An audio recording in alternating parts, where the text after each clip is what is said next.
Hello, hello, and welcome to the All Your Channel monthly Ko-fi news update. Woo! This is the first one with my new VTuber model. Yay! So this is the first this is the first Ko-fi news update with that. And this video is meant to be both a update for existing Ko-fi supporters on what's going on this month, what might be changing this month, as well as an introduction for all new Ko-fi supporters. The earlier half of this video is going to be me doing things for the new Ko-fi supporters, and as we go, I'll start to go over things like the results of last month's vote and important changes to the Ko-fi. But I highly recommend even newcomers stick around so you can see some of the benefits you'll be getting. And already subscribed people, maybe skip ahead a little bit. Anyway, let's move down here and start talking about the benefits of supporting my Ko-fi. Or hang on, before we get to that, let's quickly thank. I just restarted the whole recording because I forgot to do this in the last recording attempt, and I almost forgot to do it again. Quick thank you to my existing Ko-fi supporters. Thank you very much to... Ooh, hang on, that's not right. Hang on, my thing's fucking up. Thank you very much to Candlecorn, with additional thank you to Destratos and Barbara, and a double thank you to our double supporters, our double supporter, the Atomic Squid. These wonderful people help the channel to exist, and you can join them, just by following this link here. If you're already watching this on the Ko-fi, hey, thank you for considering joining. Or joining if you have, and you'll show up in future ones of these. Anyway, let's get into the actual Ko-fi update. If you hear my voice drop up and down a little bit, it's because I'm turning my head slightly away from the mic to look at my controls as I'm doing this. So, what's in it for you if you become a Ko-fi supporter? Excuse me. I have some indigestion as I'm recording this. Quality content. Anyone who supports me, even not as a monthly supporter, but just donates $1 or like at least $1, you will get access to news updates that I put up after every single stream I do. I used to do these weekly as well, but I realized in the weekly Ko-fi news updates, I was usually just restating the things that went in the YouTube news updates. So Ko-fi doesn't get weekly news updates anymore, it just gets updates after every single stream I do. And sorry that for a while I was doing it, I was in a rough patch, but I'm out of that rough patch now, and I'm able to make the updates more regularly, so moving into July, you can expect weekly news updates. In addition, this is the big benefit, you get the ability to partake in votes that affect the future of the channel. We'll be talking about what votes are going on right now later on. But there's loads of them, and new ones will pop up sometimes in the middle of the month if I have a new vote I want to make. And generally, new votes will then permanently stick around. Anyway, hang on.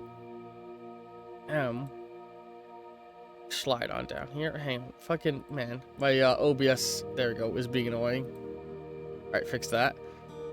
Moving on to... supporter tiers. So we got a whole bunch of different supporter tiers. Consider supporting me at the different ones, and we'll start talking about the benefits of each of them. But I try to be flexible with this, and I'm of course always open to suggestions. If you think there's something I could do to make a certain tier more worthwhile, let me know. If you think it might be worth me creating a middle step tier. If you're like, oh, I'd love to be a subscriber and donate, $20 and not 30, message me or comment down below. Maybe we can work out a mid-tier like I did with between supporter and double supporter that might have sort of some of the benefits of, the middle ground if you're interested. Because the 1.5 supporter tier was made because there were some people who wanted some of the benefits of the double supporter tier, but not all of them, and didn't want to pay for only the benefits that were coming with that one, so we made a mid-tier. But yeah. Let's actually talk about the different tiers, huh?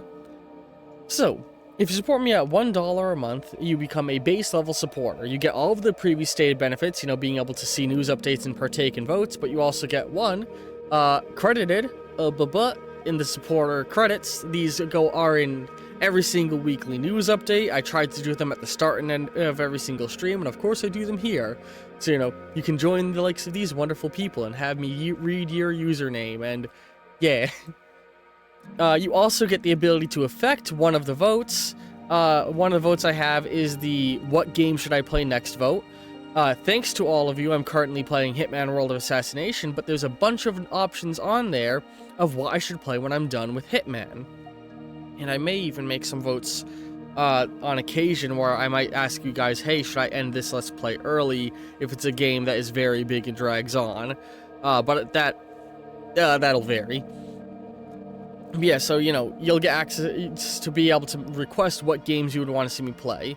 And the last thing is, credit in my game I'm making, Marble Island Roll. It's been on hiatus in development for a couple of months now. But I want to try and get back into developing it, something you all can make happen sooner.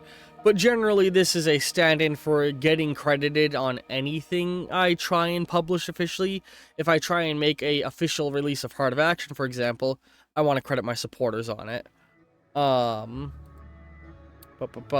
then, the next tier, the 1.5 supporter tier. So this gets you, hang on, God, OBS, stop doing this. I'm trying to move one thing, and it's like, hang on, I'm gonna move this. There we go. Hopefully now it won't fuck up everything in my layout. You guys can't see it, but I keep clicking slightly next to my VTuber to move it, and then it fucks up everything on the back end. I think I fixed that now. But yeah, you get access to all of the previously stated things. You also get a little 5 pixel by 5 pixel sprite next to your username. And access to all of my creative works. You know, I listed just a couple here, but like anything Heart of Action, I want to put behind a paywall. Anything fan fiction writing, I want to put behind a paywall. Anything art-wise, I would want to put behind a paywall. Anything, for the most part, that I would want to lock behind a paywall, you will usually get access to at the $5 a month tier. You know, weapons used in Shadow Space, enemies seen, Hero Infinite, etc., etc. These things come like far and few between, just because I don't have as much free time as I would like to get these things out. If you would like to see me get these things out more, supporting me on Ko-fi is genuinely the way to do this. You know, it's a catch-22. I want to give my Ko-fi supporters more content, but I can't give you all more content unless I'm getting more Ko-fi supporters. Next is the double supporter tier. So double supporter tiers get all previously stated things. Their sprite gets upgraded from a 5x5 to a 10x10. Ooh, fancy. And you get a second vote on all polls. All polls have two versions of them, a single tier and a double tier, and the double tier is only available to double supporters, so you have more influence over the channel because you've paid more money. Triple supporter. All previously stated benefits. Your sprite is upgraded to a 20x20 sprite. You get a third vote on all things. I haven't been making triple tier supporter votes though, because I don't currently have a triple supporter, but the moment I get one, I will make the polls for the triple supporters. It's just right now I'm not making them, because why would I make a poll that there's nobody who can vote on it? And then the big one that I think is the draw here is the ability to influence Shadow Space and Hero Infinite. So for some context, Shadow Space and Hero Infinite are two tabletop campaigns I run on my channel. Shadow Space goes up once every 3 weeks, Hero Infinite goes up every single Saturday. And you could create characters that will appear in these settings. In the case of Shadow Space, you will be able to work with me, we'll talk things out, and we might make a, you know, goofy little character who the players get to have a one-off interaction with, who will be a guest star for one episode. No major villains or reoccurring characters. Like, you will make a character who will appear in one episode, but every month you will be allowed to do that again. So you could request, hey, can my character maybe reappear in the near future? Or you could ask, like, hey, can I make a different one-off bit character? You know, within reason. Then the other thing is, Hero Infinite is basically shitty fanfiction the campaign, as we'll go over later in this, full of all sorts of goofy fictional characters. Basically, at this tier, you can request any fictional character you want.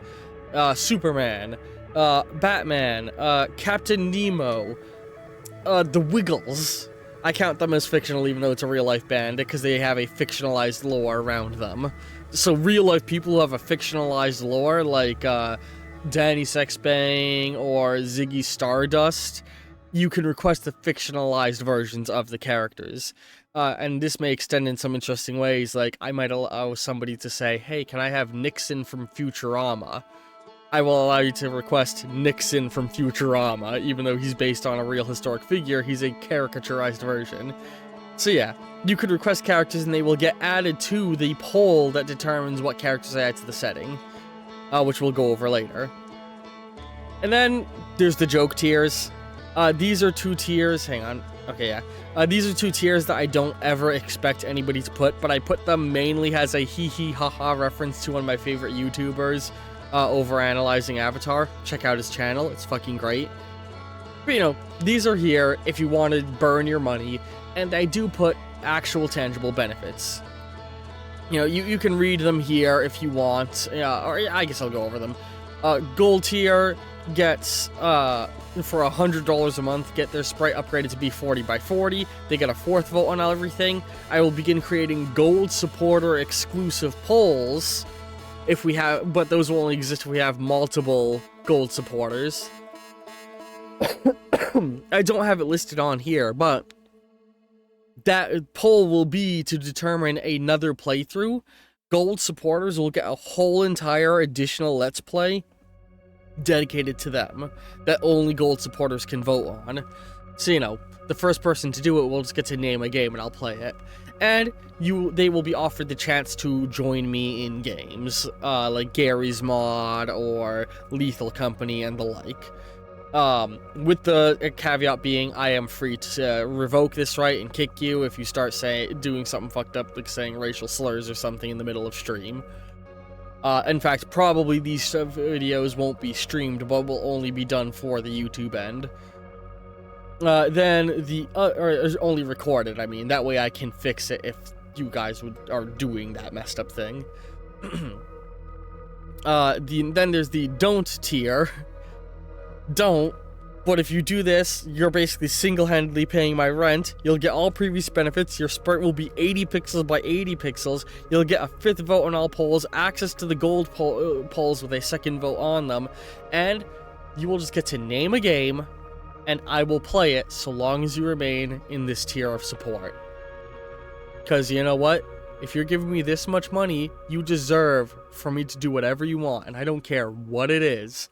I will play adult games. I will, and like, take the time to edit and censor them. I will play fucking the shitty turf game, the Harry Potter game, because, you know, fuck Harry Potter, but I'm a whore and I will do things for money.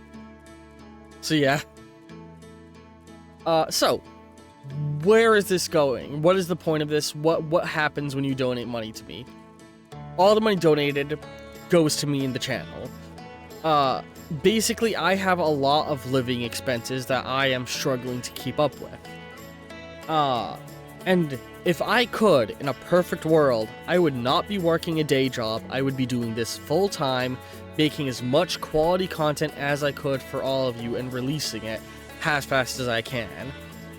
But I can't, and I don't live in a perfect world, and, you know, we've had some serious hits to the channel recently with me cutting a couple of Let's Plays from the channel because I just don't have the time to record anymore with my new job. But I needed that new job because I wasn't able to pay rent.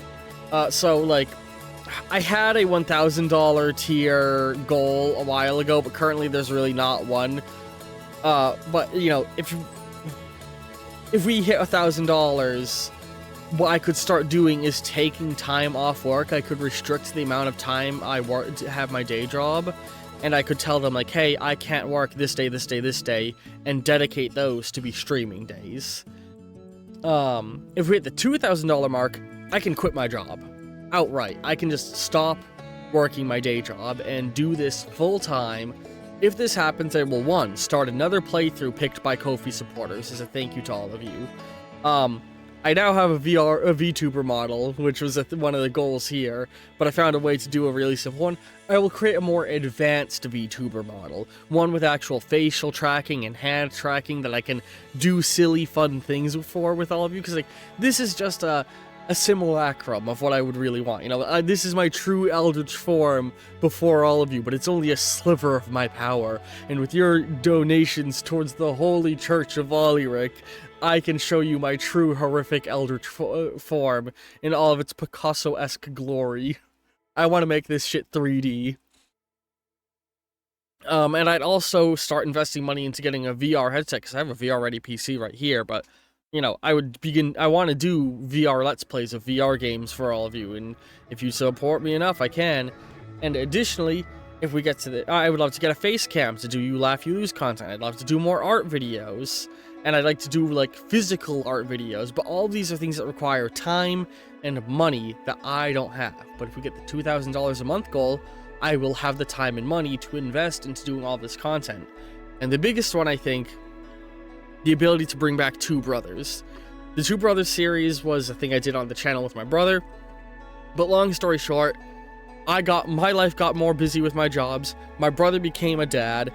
Because of this, it is very hard for us to find time to sit down and record for a long chunk of time, but if I can get to this level of support, you know, I could probably do Two Brothers again. And then the last, like, stretch goal, $3,000 a month. If we get to $3,000 a month, I will hire a full-time editor who will create highly edited content on the channel, and maybe even create movie cuts of Let's Plays, where I splice together a full Let's Play into a single video that's only a couple hours long. So, you know, these are all the long-term goals I would want to achieve with the channel with your donations. So, you know, consider donating for the long-term rewards. But now, let's talk about the short-term rewards. The votes. So this is all just a bunch of reminders of how the votes work. You only need to pay $1 to vote on these. Every month I reset the votes, but I don't I start a new vote, I should say, but I don't remove the old ballots. So every month you can pay $1 to put one ballot in the box for every single poll, and those ballots stay in the box until that option wins. Meaning the earlier you become a donor, the more cumulative votes you get compared to other people. So, you know, it's worthwhile. Additionally, supporters are allowed to request a game I play. And by requesting for me to play a game, what you are doing is automatically giving 10 votes to that thing you have requested. So all supporters, because you are allowed to change your game every month, but if you change the game you're requesting, it pulls those 10 votes off and puts them to your new request. This basically is a way to get, like... Let me collect my words. If somebody stops supporting me, I don't remove the thing they asked for from the poll, because it's possible other people voted for it. Instead, I remove their support for the poll of the 10-point boost. We'll see this later on with one of the polls, but that's what that means. I hope that makes sense. And if there's ever a chance for something has 0 votes on it, it'll just be removed. Anyway. So, the first poll. What should I play next? The June votes are in. In 7th place, with 2 votes, was 12, but the person who requested it stopped supporting me, so I removed 10 votes from it, and now it's just floating at 2 because I don't want to remove it because somebody voted for it. So, in 7th with 2 votes, House Flippers 2. In 6th with 10 votes, this is 10 votes because it was just added fresh this month, and has not actually had a chance for somebody to vote for it. Super Lesbian Animal RPG. Oh, it's missing. I messed up something with the layering. That's supposed to say, as requested by Candlecorn. So, thank you, Candlecorn, for the suggestion of this game. I remember seeing things about it all over Tumblr and being like, I want to play that. I want to play that game. It looks goofy as fuck. So, you know, this is now here for all of you to vote for. And you are allowed to vote for multiple things with one donation. Keep that in mind. In 5th place with 12 votes, Turnip Boy robs a bank. Oh, I put the requested by Candlecorn on the wrong slide. That's funny. I'll have to fix that in next month's. Yeah, Candlecorn requested this, not this. This one was added on by me early on when the votes were first made, before I had requests coming in. So that's why this is here. In 4th place with 13 votes, World of Goo 2, same situation. Yay, 13 votes. In 3rd... I thought I put both... sorry, I'm just being dumb. In 3rd place with 15 votes, Nightrome. Long-term viewers know I was playing through the entirety of the Nightrome's Flash game gallery. So this is a whole website of Flash games. That's about 40-60 Flash games, all made by one dev team. I was playing through all of them slowly, and I had to step away from it a long time ago when I had some computer troubles. So, but, you know, Saddlebag, would love to see it come back, so it's sitting here on the poll. In 2nd place, with 19 votes, Mass Effect, as requested by Barbara. I'd love to play this game. I've heard a lot about the series, and this would be our first step on the journey. And in 1st place, with 35 votes, Halo 3 ODST, as requested by the Atomic Squid. I have been playing through the Halo series steadily. Atomic Squid is a close friend of mine, and he's, you know, donating a lot of money to make sure that I play this game as soon as possible, and I very much appreciate that. But it's not just him who's pushed this up to 13. Pretty consistently, this gets votes from pretty much all my supporters right now, which is, you know, why it's shooting up by so many points every month. Now, for the next poll, which of my art projects should I work on more? So, those of you who are here all through June know that I had started a lot of different little art projects just for fun, but I had that issue where life got way more busy, I have less free time, I've had to start dialing back and cutting these all off. So this is to determine, what of my art projects have you all enjoyed the most? Which one would you like to see me work on more?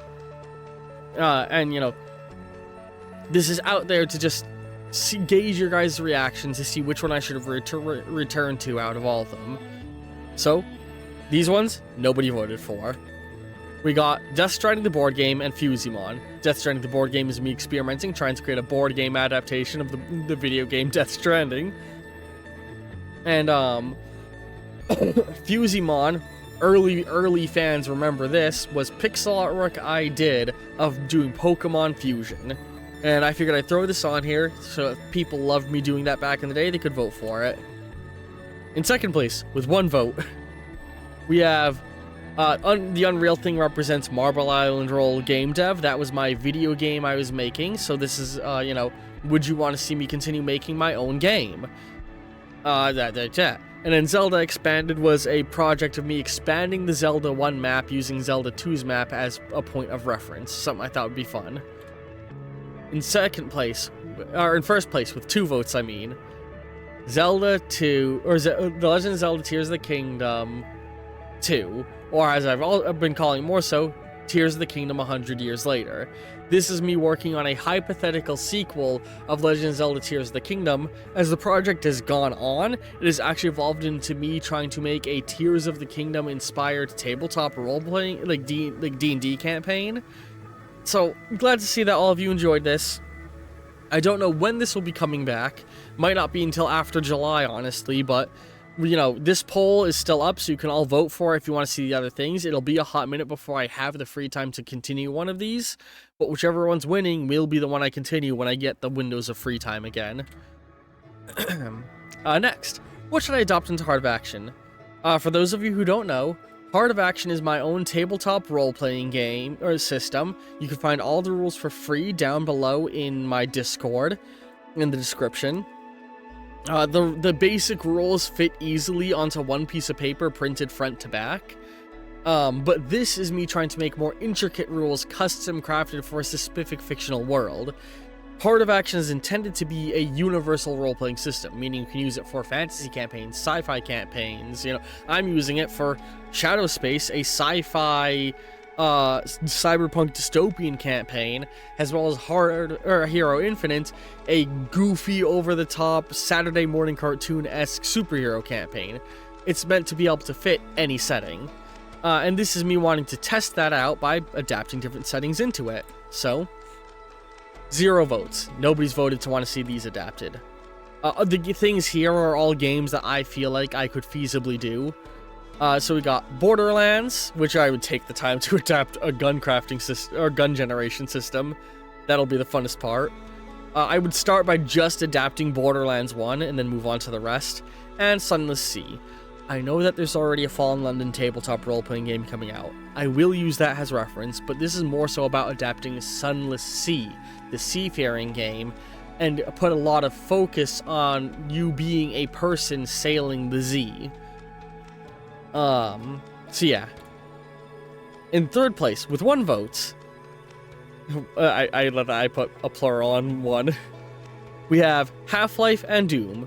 The Half-Life one, I would start off by making an adaptation of Half-Life 1, the idea being creating a system of you or people trying to escape Black Mesa, and then I would move on to create something about, oh, now the 7-hour war is happening, now you're in the Combine-controlled Earth, how does this progress the role-playing system? You'd get to, it'd be about playing through the world of Half-Life from the onset of the disaster.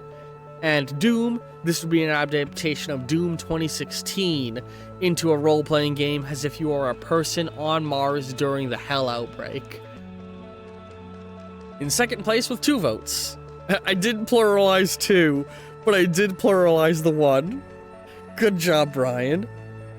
We have Dishonored. I have a whole campaign concept, Dishonored, Age of the Rat Plague. This would be set prior to the events of Dishonored 1 as the Rat Plague is in its onset, with the players being able to choose to be either Void Touch or not. Yes, I know there's already a Dishonored tabletop role-playing system. No, I don't like it. I think it's a pretty good role-playing system, and I think their 2D20 system fits it pretty well. I don't like the 2D20 system. Yes, I would use it as a heavy reference point when designing my own system, but I would also try and stick pretty close to the games. BioShock. Again, I have a BioShock campaign already in mind. BioShock 3 Kings. Oh, no, sorry, BioShock 4 Kings. A game set in Rapture during the onset of the Rapture Civil War. Woo! Spore. Yeah, I think I could adapt Spore into tabletop. I just think it'd be a goofy fun time to create that. I'd look at not just Spore, but also the spin-off games like Spore Heroes. Minecraft. I think I could make a Minecraft tabletop role-playing game. I think it'd be really fun. Death Stranding. I would love to make a Death Stranding role-playing game. Playing Death Stranding 2 is giving me all the more ideas. Would just let you be your own group of porters in the post-apocalyptic world of Death Stranding. Super Mario. This is something I tried to do back a couple of years ago with a whole bunch of my friends. I had made a whole original system based off a combination of the Bros RPGs and the Paper Mario RPGs. This would, of course, use Heart of Action now, but I would take a heavy influence from those as well as the Mario franchise in general. I think it'd be a jolly good time. Metro 2033. I think it's pretty clear you could turn that into a tabletop system with enough effort. Legend of Zelda. Kind of already doing that with 1,000 years later, or 100 years later. Was not the intent, but it happened. Atomic Heart.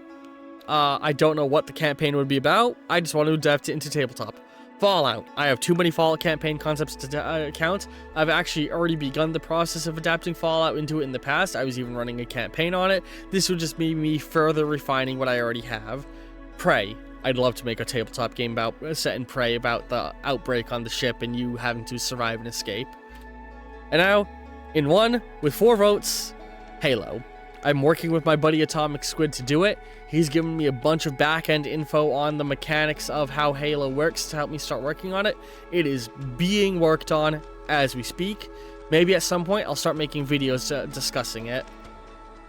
And before that, though, you will see rules start appearing on the Ko-fi once I have them in a point where I'm happy with them. But this has been on the back burner for a hot minute just because life has been very hectic. Now then, for the next polls. These 2 polls relate to the Hero Infinite series.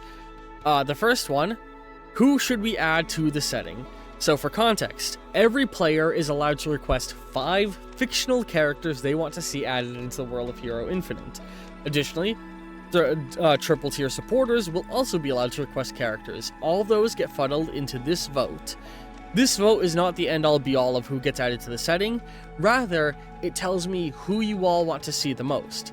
The characters with the highest polls will be given the most care when being handled, the most attention. Oops.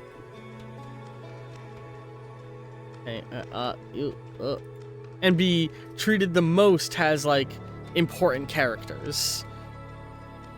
So, with 0 votes, we have the Unicorn Wizard of Ninja Sex Party, Aphrodite from Hades, Luna Snow from Marvel, G.I. Robot, specifically the TV show version, the Elric Brothers, Sung Shin Woo, I hope I said that right. I forgot to move Task Force 141 from this list of names, ignore that. They were promoted from getting more votes. The Tooth Fairy from Rise of the Guardians, Edna Clawthorne from, I think, Owl House, and Zagreus from Hades. In 9th place, with 1 vote, we have Bayonetta, Danny Phantom, Gambit, Rexplode, and Task Force 141. In 8th place, with 2 votes, we have Cecil Girdershade Palmer from Welcome to Night Vale, Dante Sparta, specifically his early career iteration, Amy Rose, Ted from I Have No Mouth and I Must Scream, Skeleton Man from the Axis of Awesome song Skeleton Man, Wallace and Gromit, and Dr. Doom. In 7th, with 3 votes, look at that, we got a little bit of a gap in the margin, ooh. We have the Crimson King from the Dark Tower novels, The Incredible Hulk, Snoopy, and Sam and Max. I just need to look at this panel for a moment. Look at this line of characters. This is how fucking stupid this campaign is, and I love it. Can you imagine the conversation that these 5 would have locked in a room? We have had these kinds of conversations already in campaign. It's a fantastic time. In 6th place, with 4 votes, we have Amaterasu from the game Okami, Deadpool, Cell from Dragon Ball, the Hanged King of SCP, Widowmaker from Overwatch, and Prophet from Crysis. In 5th place, with 5 votes, we have the Scarlet King from SCP, Silver the Hedgehog, and Nightwing.